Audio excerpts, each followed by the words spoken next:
हाँ जी, ध्यान दो, section number 10 of CGST act, क्या है हमारा सेक्शन का नाम? Composition levy. अब इसके बारे में ना आपने बेसिक्स पढ़ा था अपने चैप्टर नंबर 1 के अंदर। यहां पर देखा था कि कंपोजिशन स्कीम करके कोई एक स्कीम होती है जो कि एप्लीकेबल होती है किस पे? Small traders, small tax payers जो होते हैं हमारे, स्मॉल रजिस्ट्रेशन वाले लोग जिनका टर्नओवर क्या होता है? कम होता है, उनके ऊपर एक कंपोजिशन स्कीम लगती है, उनके लिए बेनिफिट दिया जाता है। कहीं ना कहीं उनको सिंप्लीफाई करके, सहूलियत से, आसानी से, कम बर्डन लेते हुए रजिस्ट्रेशन लेना है और उसके अंदर काम करना है। ठीक, ये हमने बेसिक एक देखा था कि ऐसे करके एक स्कीम होती है। नॉर्मल स्कीम जो सभी के लिए है, लेकिन कंपोजिशन स्कीम एक होता है जो कि छोटे लोगों को दिया जाता है। छोटे लोग का मतलब जिनका टर्नओवर कम होता है, उनको ये स्कीम दी जाती है। और कुछ रेस्ट्रिक्शंस है इसके अंदर कि उनको इनपुट टैक्स क्रेडिट नहीं मिलता, वो लोकली सेल कर सकते हैं, एक स्टेट से दूसरे स्टेट में सेल नहीं कर सकते, और ब्ला ब्ला इस टाइप की चीजें। ये बेसिक हमने पढ़ा था कि ऐसा करके एक स्कीम होती है। उसी कंपोजिशन के आपको गहराई में जाना है, जो कि सेक्शन नंबर 10 लेके जाएगा। 5 सब सेक्शन है इसके अंदर, काफी डीप बातें हैं, बिल्कुल ऐसा नहीं कि ऊपर ऊपर से, काफी डीप बातें हैं, और लैंग्वेज तो बिल्कुल ही मस्त वाली है। तो एक बार इसको पहले पढ़ेंगे, सेक्शन को, पहला पार्ट हमारा जो खत्म होगा वो पूरा सेक्शन समझने में खत्म हो जाएगा, जिसके अंदर पूरी लैंग्वेज की बात होगी। मतलब यहाँ पे जो लैंग्वेज अभी आ रही है वो किसकी है? एज पर सेक्शन है, तो वो पूरी लैंग्वेज के अंदर हमारा आज का एक पहला पार्ट चला जाएगा। 40 मिनट के आसपास मेरे ख्याल से लगना चाहिए। उसके बाद नेक्स्ट पार्ट में उसकी एनालिसिस वाली पार्ट आएगी। ऑल्दो जितनी भी एनालिसिस है उसको हम समझ करके यहाँ समझ लेंगे, लेकिन एनालिसिस बुक में दी हुई है, काफी और डिटेल में उसको इलैबोरेट किया गया, उसके ऊपर इलस्ट्रेशंस बनाए गए हैं, क्वेश्चंस बनाए गए हैं। तो वो सारी चीजें फिर आगे और लेटर ऑन चलेगी। इतना छोटा एरिया नहीं है, सेक्शन 10 है, बड़ा है, कह लो 50% है इस चैप्टर का। हम अभी 30 पेज के अराउंड पे हैं और अपने को 70 पेज पे जाना है। 70 तो खैर एंड हो गया, बीच में क्वेश्चंस वगैरह आएंगे, बट कहीं ना कहीं ये कुछ 60 पेज के आसपास है, 57-58 के आसपास है। मोटा मोटा 30 पेज का कंटेंट है, तो ऑब्वियसली बात है सेक्शन इतना हल्का भी नहीं होगा अगर 30 पेज में उसको इलैबोरेट किया गया है। ठीक है, तो पर है इंटरेस्टिंग, तो ध्यान से सुनो। पढ़ेंगे पहले सेक्शन को, फिर उसको समझने की कोशिश करेंगे वो लैंग्वेज क्या कह रहा है, ऑल्दो एनालिसिस आपको आगे और डीप में बताएगा। तो सबसे पहला सबसेक्शन आता है क्या? कि notwithstanding anything to the contrary contained in this act but subject to the provision of subsection 3 and 4 of section 9। अब subsection 3 और 4 section 9 का क्या था, जिसके अंदर हमने बात की थी रिवर्स चार्ज मैकेनिज्म की। ठीक है, कह रहा है उसके सब्जेक्ट को, मतलब उसको ध्यान में रखते हुए, ठीक है कोई बात नहीं, a registered person whose aggregate turnover in the preceding financial year, preceding financial year का मतलब पिछला साल, जिस साल में हम काम कर रहे हैं उसके पिछले साल में, did not exceed 50 lakh rupees, did not exceed 50 lakh rupees may opt to pay in lieu of the tax payable by him under subsection 1 of section 9। section 9 का जो subsection 1 था वो क्या कहता था कि सभी को सभी गुड्स के ऊपर टैक्स देना पड़ेगा अगर वो सप्लाई करते हैं, तो ब्ला इस टाइप की लैंग्वेज थी वहां। ठीक है, तो कह रहा है कि भैया वो चाहे तो सेक्शन 9 का सबसेक्शन 1 को छोड़ते हुए उसके बदले वो इस स्कीम को ऑप्ट कर सकते हैं और इसके अकॉर्डिंग वो टैक्स पे कर सकते हैं। शर्त क्या लगाई उन्होंने कि उनका जो पिछले साल का, पिछले फाइनेंशियल ईयर का जो टर्नओवर है वो कितना होना चाहिए? 50 लाख रुपए से ज्यादा नहीं होना चाहिए। अब टर्नओवर में यहाँ पे वर्ड आ रही है एग्रीगेट टर्नओवर। ये एग्रीगेट टर्नओवर को आपको डिफाइन किया गया है सबसेक्शन 2 के क्लॉज 6 के अंदर, वो हम पढ़ेंगे अभी आगे चल के कि भैया एग्रीगेट टर्नओवर का मतलब क्या होता है। ऑल्दो हमने पीछे पढ़ा था, अगर याद हो, एग्रीगेट टर्नओवर का मतलब क्या होता है, सारे टैक्सेबल सप्लाई उसके अंदर जुड़ते हैं। ठीक है, और क्या होता है उसके अंदर, एक्सपोर्ट जुड़ता है उसके अंदर और क्या होता है उसके अंदर, एग्जेम्प्ट सप्लाई भी जुड़ती है, और चौथी चीज क्या थी, इंटर स्टेट सप्लाई भी जुड़ती है। ये 4 बातें हैं जो कि इसके डेफिनेशन में डिफाइन किया गया। हमने जहां पे स्टार्टिंग में डेफिनेशन पढ़ा था वहां हमने इसको पढ़ा हुआ है, तो दोबारा आएगा। ये 4 चीजें होती है, उसको कहते हैं एग्रीगेट टर्नओवर। ठीक है, तो क्या कह रहा है कि इन चारों चीजों को मिला के, मतलब एग्रीगेट टर्नओवर जो आपका बनता है कुल मिला के, वो 50 लाख से अगर ज्यादा नहीं है तो आप इस स्कीम को क्या कर सकते हो, चुन सकते हो, ऑप्ट कर सकते हो। ठीक है सर, आगे an amount of tax calculated at such rate as may be prescribed। कह रहा है कि भैया टैक्स का रेट यहां पे प्रिस्क्राइब किया जाएगा कि आपके टर्नओवर के ऊपर क्या टैक्स रेट लगाया जाए, लेकिन वो इससे ज्यादा नहीं हो सकता, बट नॉट एक्सीडिंग। किससे ज्यादा? तो 3 यहां पे आपके क्लॉजेज हैं, उसके अंदर 3 अलग अलग प्रकार के रेट दिए गए हैं। कह रहा है उससे ज्यादा आपका नहीं हो सकता। पहला आता है क्या, 1% of the turnover in state और turnover in union territory in case of manufacturer. अगर आप मैन्युफैक्चरर हैं तो उस केस में किससे ज्यादा नहीं लग सकता, 1% ज्यादा लग सकता है। ये 1% किसकी बात कर रहा है, ये 1% बात कर रहा है सीजीएसटी। तो अगर 1% सीजीएसटी होगा तो इसका मतलब क्या हुआ कि एसजीएसटी और यूटीजीएसटी भी कितना होगा 1%। अगर हम आईजीएसटी की बात करें तो वो कितना होगा 2%। तो ये आपके माइंड में क्लियर होना चाहिए कि 1% का मतलब क्या है, ये टोटल टैक्स नहीं है। 1% हम सीजीएसटी एक्ट पढ़ रहे हैं तो सीजीएसटी एक्ट कह रहा है कि जी मेरे को 1% चाहिए, तो सीजीएसटी को अगर 1% चाहिए होगा तो एसजीएसटी या फिर यूटीजीएसटी को भी कितना चाहिए होगा 1%। और अगर आईजीएसटी की बात करें तो उसको कितना चाहिए होगा डबल, मतलब 2%। ठीक है, इसने बताया हाईएस्ट कि भैया 1% से ज्यादा आपके टर्नओवर का आपसे टैक्स नहीं लिया जाएगा।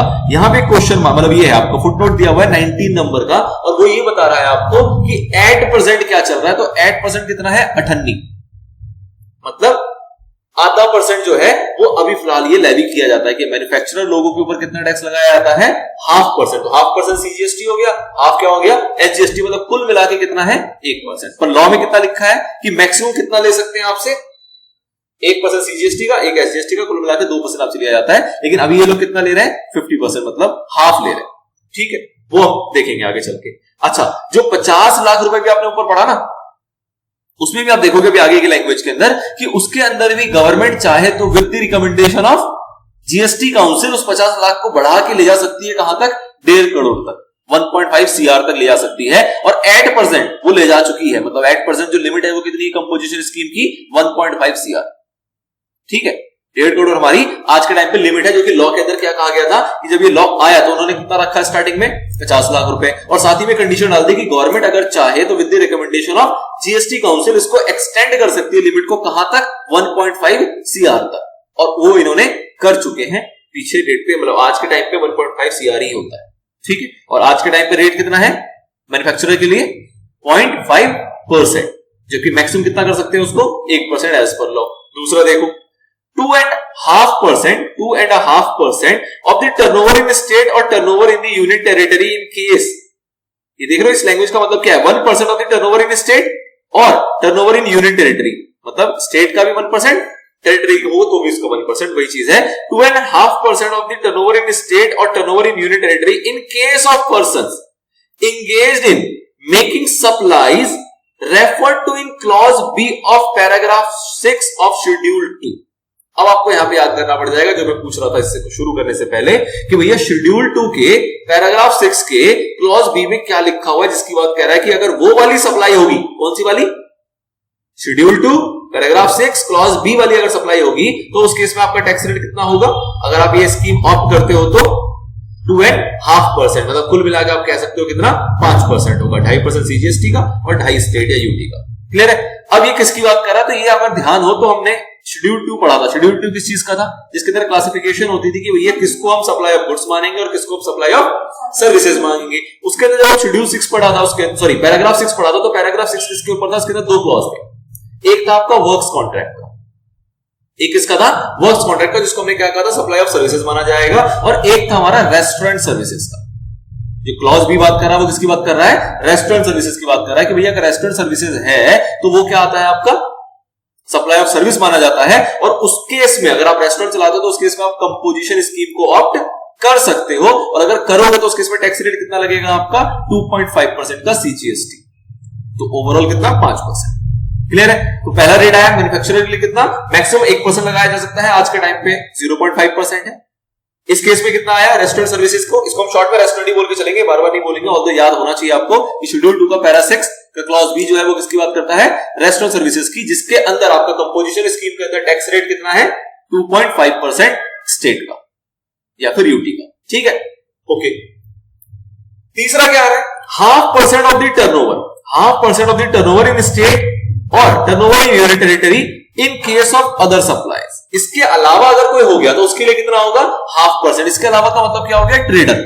इसके अलावा का मतलब क्या हो गया, ट्रेडर। देखो ए वाले क्लॉज में क्या कह रहा है, आपकी किसकी बात कर रहा है, मैन्युफैक्चरर की। आप लोग यही देखो ज्यादा अच्छा है।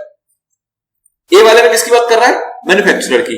बी वाले में किसकी बात कर रहा है, सर्विस प्रोवाइडर की। उसमें से सिर्फ एक की, ऐसा नहीं कि सभी सर्विस प्रोवाइडर के लिए रेट लगा दिया ना, सिर्फ एक को कहा जा रहा है। किसको कहा जा रहा है, जो कि क्लॉज बी के अंदर आता है पैराग्राफ 6 की, जिसके अंदर सिंपली बात करें तो कौन है, रेस्टोरेंट सर्विसेज। तो रेस्टोरेंट सर्विसेज के लिए कितना परसेंट हो गया आपका 2.5% सीजीएसटी का, और 0.5% हो गया अदर्स के लिए। तो अदर्स का मतलब क्या कह सकते हो कि ये कौन होंगे, आपके ट्रेडर्स जो माल खरीद के माल बेचते हैं सिंपली। तो ऐसे लोग भी हो सकते हैं। तो अदर के अंदर हम सिंपली एग्जांपल किसका ले सकते हैं कि ट्रेडर्स वगैरह अगर होंगे तो उनके ऊपर मैक्सिमम रेट कितना लगाया जा सकता है 0.5%, और आज के टाइम पे कितना है 0.5% ही है। तो मुद्दा क्या हुआ कि 3 रेट यहां दिए गए, इसमें कहा गया 1%, लेकिन आज के टाइम में कितना है 1% क्या है मैक्सिमम, 1% क्या है मैक्सिमम, आज के टाइम में कितना है 0.5%। इसमें कहा गया कि भैया मैक्सिमम कितना लगा सकते हो 2.5%, आज के टाइम में कितना है 2.5% ही है। इसमें कहा गया मैक्सिमम कितना लगा सकते हो 0.5%, आज के टाइम में कितना है 0.5% ही है। ठीक है, तो बाकी जगह तो मैक्सिमम ही चल रहा है। एक आपके मैन्युफैक्चरर में थोड़ी सी छूट दे रखी है, मैक्सिमम 1% लगा सकते हैं, लेकिन हम 0.5% लगा के आज के टाइम पे चल रहे हैं। तीनों क्लॉज समझ में आते हैं, आगे बढ़ो।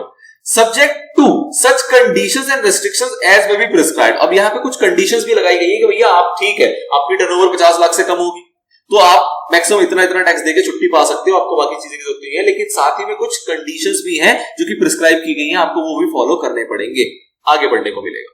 आगे देखो, प्रोवाइडेड दैट द गवर्नमेंट में by notification increase the said limit of 50 lakh rupees, जो बात की हमने 50 लाख रुपए की, उसको वो इंक्रीज कर सकते हैं to such higher amount not exceeding 1 crore and 50 lakh rupees. मतलब कि बढ़ाया जा सकता है 50 लाख से, लेकिन ज्यादा से ज्यादा कितना किया जा सकता है 1 करोड़ 50 लाख रुपए, जो कि आज के टाइम पे कर चुकी है government, as may be recommended by the council. आगे, provided further that a person who opts to pay tax under clause A और clause B और clause C, जिस तीनों क्लॉज की हमने बात की, चाहे वो मैन्युफैक्चरर हो, चाहे वो रेस्टोरेंट सर्विस हो, चाहे वो अदर्स की बात हो, में supply services other than those referred in clause B of paragraph 6 of schedule 2 of value not exceeding 10% of turnover in a state or union territory in the preceding financial year or 5 lakh rupees whichever is higher। क्या कह रहा है यहां पे, क्या बात कर रहा है, देखो कह रहा है कि जो क्लॉज ए था, जो क्लॉज बी था, जो क्लॉज सी था, इन तीनों की बात की जा रही है, लेकिन साथ ही में आप ब्रैकेट में क्या लिख दिया गया, other than those refer to in clause B of paragraph 6 of schedule 2। इसकी बात किसमें की गई थी, क्लॉज बी में। इसकी बात किसमें की गई थी, क्लॉज बी में। तो आप इनडायरेक्टली क्लॉज बी को काट दो, पहले ये तो कह रहा है कि तीनों क्लॉज, फिर ये कह रहा है कि भैया अदर देन दिस, तो अदर देन दिस का मतलब क्लॉज बी के ऊपर ये बात एप्लीकेबल नहीं होती। ठीक है जी, क्या कहानी है, कह रहा है मे सप्लाई सर्विसेज, क्या कह रहा है, मे सप्लाई सर्विसेज, ऊपर देखोगे ज्यादा अच्छा रहेगा, मे सप्लाई सर्विसेज। मे सप्लाई सर्विसेज का मतलब कि ये जो लोग हैं, ए क्या कर रहा है, मैन्युफैक्चरिंग कर रहा है, ये क्या कर रहा है, ट्रेडिंग कर रहा है, इन लोगों को कहा जा रहा है कि भैया तुम लोग ना सर्विसेज भी दे सकते हो, कोई दिक्कत नहीं है, लेकिन जो आपका टोटल टर्नओवर होगा, जो आपका टोटल टर्नओवर होगा उससे 10% से ज्यादा नहीं होना चाहिए, या फिर 5 लाख रुपए विच एवर इज हायर। क्या मतलब समझ में आया कि अगर कोई मैन्युफैक्चरर जो है उसका टोटल टर्नओवर है लेट्स से 50 लाख रुपए, ठीक है, अगर 50 लाख रुपए है तो इसका 10% कितना आएगा, ये 50 लाख तो बिल्कुल एग्जैक्ट हो गया, लेट्स से ये 40 लाख रुपए, कितना है 40 लाख, तो इसका 10% कितना आएगा 4 लाख रुपए। तो आप क्या चेक करोगे, 4 लाख और दूसरा क्या है 5 लाख रुपीज, दूसरा क्या है 5 lakh, whichever is higher 5 lakh. मतलब कि ये अगर इस 40 लाख के अंदर अगर ये 5 लाख तक की सर्विसेज अगर दे दे तो कोई दिक्कत नहीं है, 5 लाख तक की सर्विसेज दे दे तो कोई दिक्कत नहीं है, और ये एक्चुअल में दे कितने रहा है 4 लाख रुपए, जो 10% हमने सपोज, ठीक है। अब अगर सपोज करो ये 40 लाख की मैन्युफैक्चरिंग करता है लेकिन इसके अंदर 10 लाख की सर्विस करता है, 40 लाख में से 10 लाख की सर्विसेज की सप्लाई है, जो इसका टर्नओवर है एग्रीगेट टर्नओवर, इसके अंदर सप्लाई ऑफ सर्विसेज जो है वो 10 लाख रुपए है और 30 लाख रुपए इसकी मैन्युफैक्चरिंग है।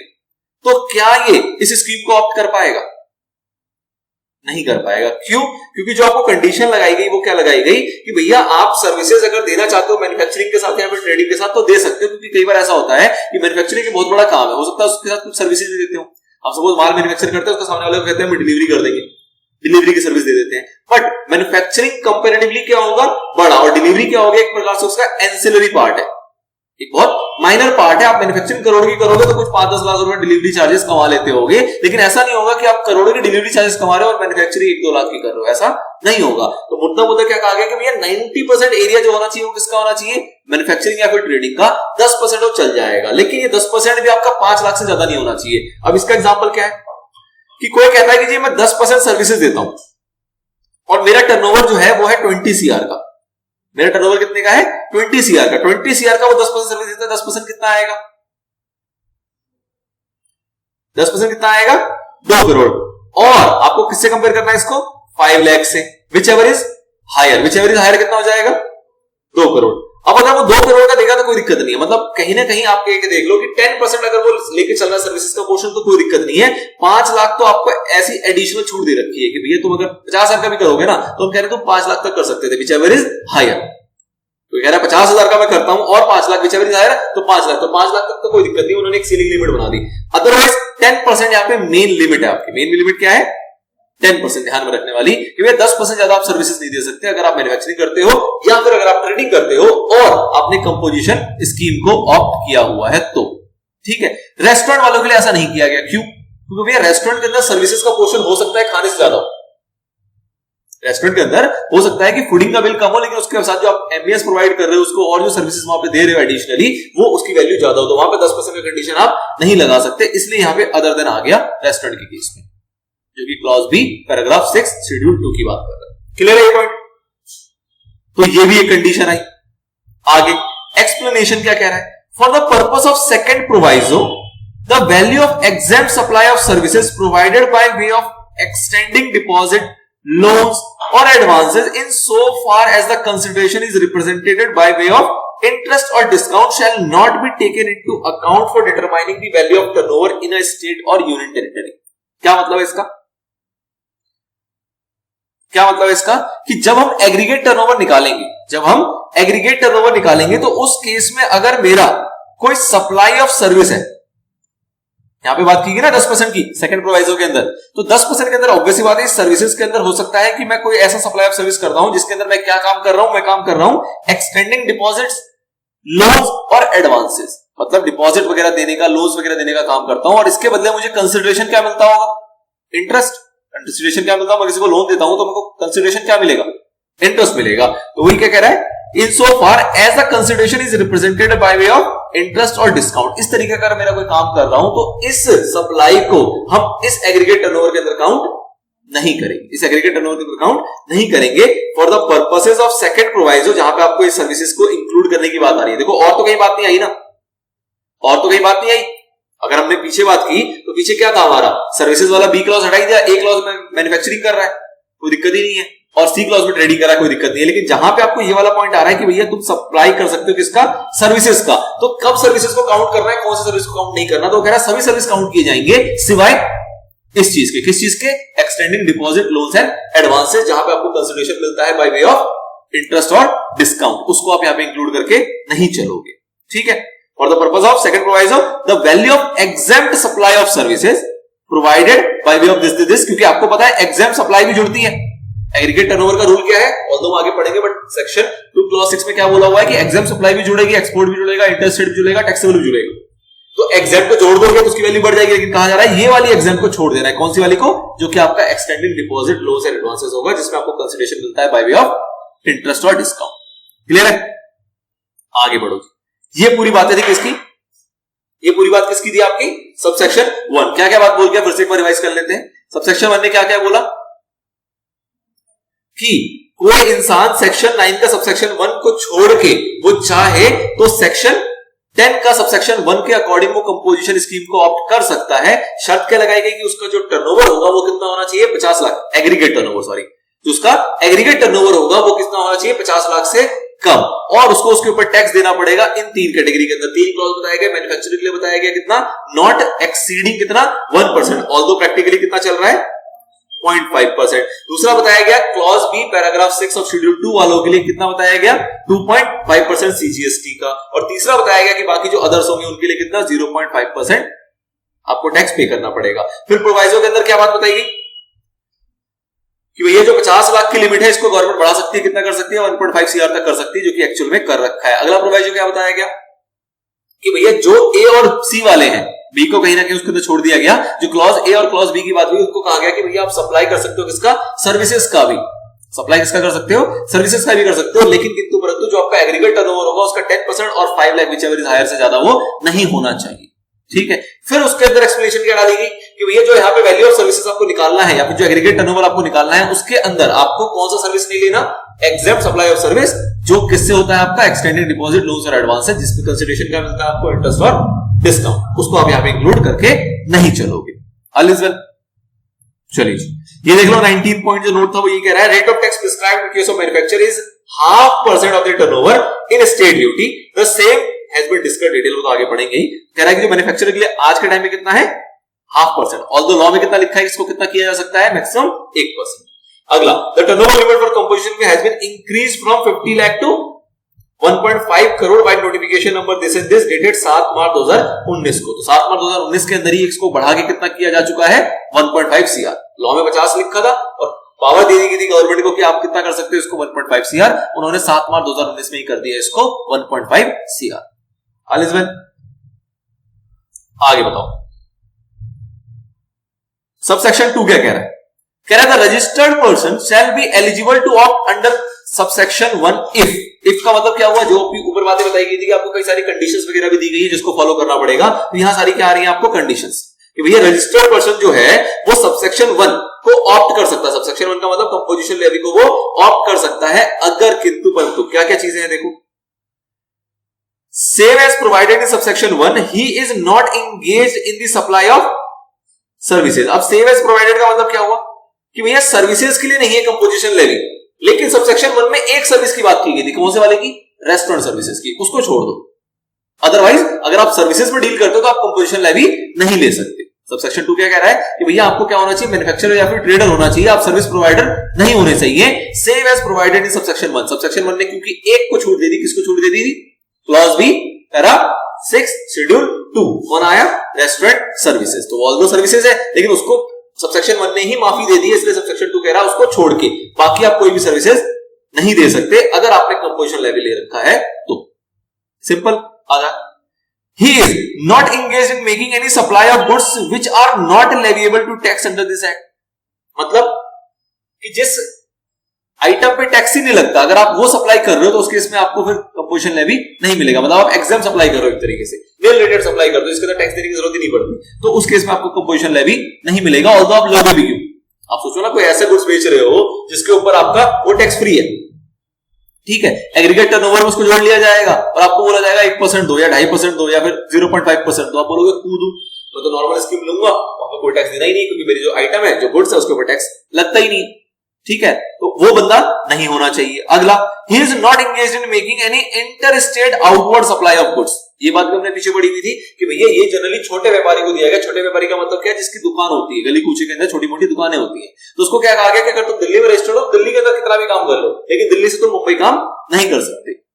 अगर मैन्युफैक्चरर और ट्रेडर हो तो अपने लोकेलिटी के अंदर काम करो क्योंकि तुम छोटे टैक्स पेयर हो। अगर तुम बड़े हो जाओगे तो फिर नॉर्मल स्कीम में आके फिर तुम जहां मर्जी काम करो, लेकिन अगर कंपोजिशन स्कीम चाहिए तो आप इंटर स्टेट सप्लाई नहीं कर सकते। तो कौन सा सप्लाई करेगा, इंट्रा स्टेट सप्लाई करेगा। ये तीसरा पॉइंट आया। चौथा, he is not engaged in making any supply of goods through an electronic commerce operator who is required to collect tax at source under section 52। मतलब कि भैया आप जो है वो सप्लाई इको के थ्रू नहीं कर सकते। इको हमने पढ़ा था इकोनॉमिक्स, इलेक्ट्रॉनिक्स कॉमर्स ऑपरेटर। तो मतलब क्या हुआ कि जनरली जो इलेक्ट्रॉनिक कॉमर्स ऑपरेटर होते हैं वो थोड़ा वास्ट लेवल पे काम करते हैं, उसको ट्रेस करना मुश्किल हो जाएगा कि आपने सामान वहां पे डाला तो है, वो सामान कहां बेच रहा है ऑल ओवर इंडिया नहीं पता, ठीक है, या पता भी आप बोलोगे जी मैं इलेक्ट्रॉनिक कॉमर्स ऑपरेटर को यूज करते हुए दिल्ली में ही सामान बेच रहा हूं। हो सकता है ना ऐसा कि मैं दिल्ली का व्यापारी हूं, दिल्ली का सेलर हूं और दिल्ली में ही बेच रहा हूं, ऑल्दो मैं अमेज़न के ऊपर बेच रहा हूं, लेकिन वो जस्टिफाई करना, वो ट्रेस करना बहुत मुश्किल काम हो जाएगा। उन्होंने कहा भैया बेच नहीं सकते, तुम लोकल हो ना, तुम्हें जरूरत क्या है इतने बड़े प्लेटफॉर्म की जो ऑल ओवर इंडिया बेच रहा है, तुम्हें दिल्ली बेचना है, दिल्ली में ऐसे बेच लो, क्या जरूरत है उसके बड़े प्लेटफॉर्म की। तो अगर आप वो प्लेटफॉर्म यूज करोगे तो आप कंपोजिशन लेवी यूज नहीं कर सकते, ऑप्ट यूज नहीं कर सकते। आगे, he is not a manufacturer of such goods as may be notified by the government on the recommendation of the council. मतलब कि भैया कोई गुड अगर ऐसा है जो कि गवर्नमेंट ने नोटिफाई कर रखा है कि भैया इसका अगर मैन्युफैक्चरर होगा तो उसको कंपोजिशन स्कीम नहीं मिलेगा। ये बेसिकली क्या अपने गवर्नमेंट ने अपने पास क्या रखी है, पावर, कि वो कल को चाहे तो नोटिफिकेशन में जो नोटिफाइड गुड्स होंगे उसको बढ़ा घटा सकती है कि भैया ये गुड्स अगर तुम बनाओगे ना, बनाओ, कोई दिक्कत नहीं है, कंपोजिशन नहीं मिलेगा। ठीक, ये पॉइंट एक तरीके से सेफ साइड का हो गया कि भैया वो कोई भी ऐसे गुड्स का मैन्युफैक्चरर नहीं होना चाहिए जो कि उन गुड्स को बनाता है जो कि गवर्नमेंट ने नोटिफाई कर रखा है कि भैया ये बनाओगे तो तुम्हें कंपोजिशन नहीं मिलेगा। आगे, he is neither a casual taxable person nor a non-resident taxable person। तो ये चीज आपको थोड़ा आगे ज्यादा समझ में आएगी कि कई अलग अलग वैरायटी के टैक्सेबल पर्सन होते हैं। जैसे कंपोजिशन स्कीम वाला एक पर्सन होगा, नॉर्मल वाला एक पर्सन होगा। ऐसे एक पर्सन होता है कैजुअल टैक्सेबल पर्सन, जो कि रजिस्ट्रेशन कराता है एज अ सीटीपी, अपने आप को जब रजिस्टर करता है तभी बता देता है कि मैं कौन हूं, मैं कैजुअल टैक्सेबल पर्सन हूं।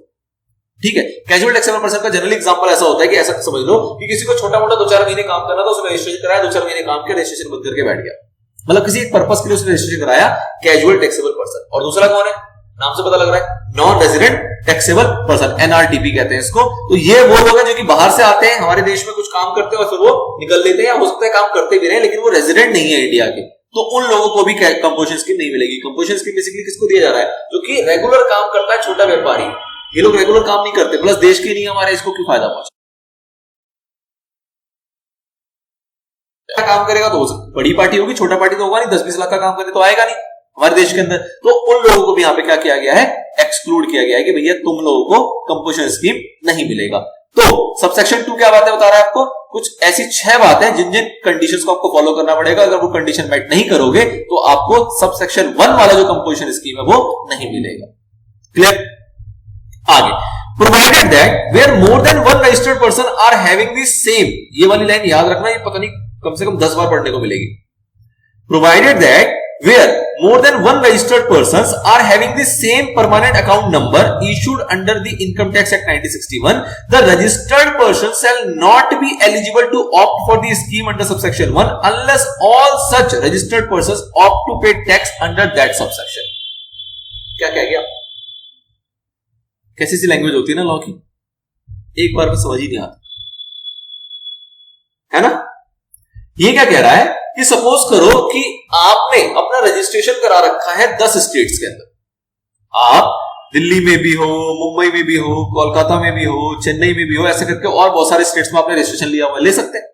ठीक है, सभी रजिस्ट्रेशन का आपका नंबर अलग अलग होगा, मतलब you are registered person different in other locations, मतलब हमने यही पढ़ा था ना कि डिस्टिंक्ट पर्सन है हमारे, यहाँ का बंदा अलग नाम से जाना जाता है, यहाँ का अलग नाम से जाना जाता है, यहाँ का अलग नाम से जाता है जीएसटी के अकॉर्डिंग। ऑल्दो इन सभी के अंदर जो पेन नंबर यूज हो रहा है वो किसका हो रहा है, एक ही बंदे का हो रहा होगा, सभी में पेन नंबर जो होगा वो एक ही का होगा।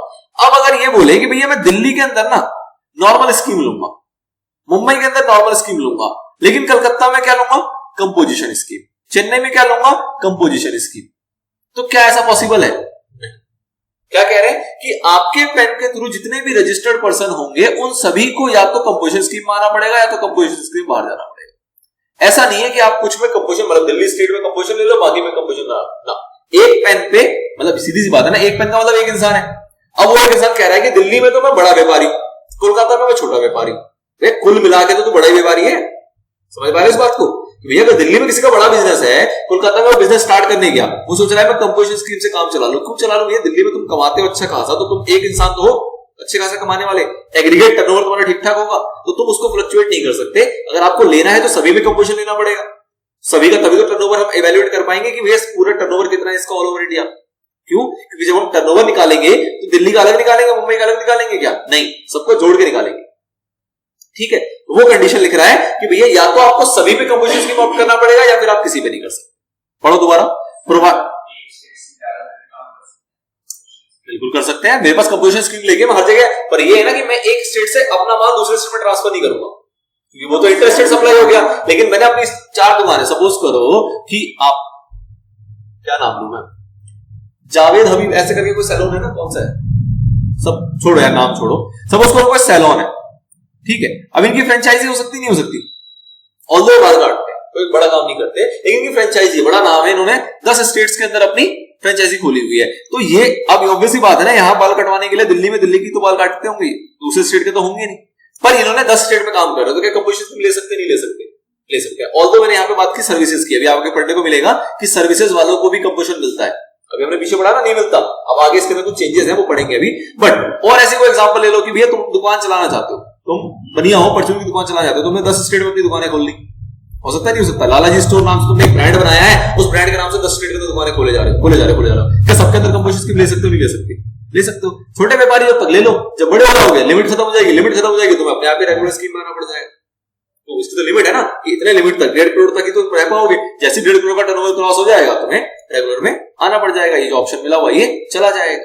पर ऐसा पॉसिबल है कि एक इंसान अलग अलग स्टेट में कंपोजिशन स्कीम ले सकता है, लेकिन सभी में लेना पड़ेगा, ऐसा नहीं कि किसी में ले ले किसी में ना ले। पढ़ो फिर से। प्रोवाइडेड दैट वेयर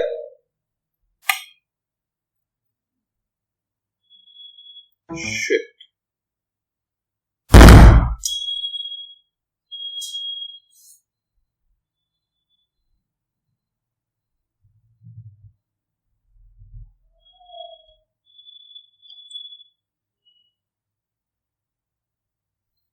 इसको चार्ज में लगाया था, स्विच ऑन नहीं किया था, रिकॉर्डिंग भी खराब हुई।